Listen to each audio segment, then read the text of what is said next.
Emas, Bilolxon Toshmirzayev endi o'ng qanot orqali hujum rivojlantirib boshladi Farg'ona, boshladi Neftchi.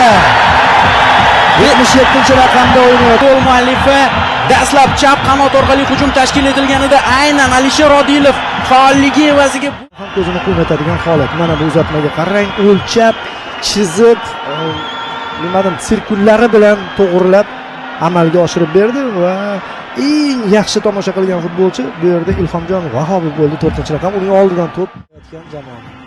Dastur qanday chiqaveradi? Sekin-sekin. yoki o'sha Mana hujumni shu yerda hal qilishda ofsayd yo'q. Marushichdan aqlli uzatma, Alisher Odilovdan dubl. Bittasi Sanjar Quvvatov shunchaki ojiz qoldi bu zarba oldida. Mana rostdan ham har xil o'sha hisoblar yozilgan.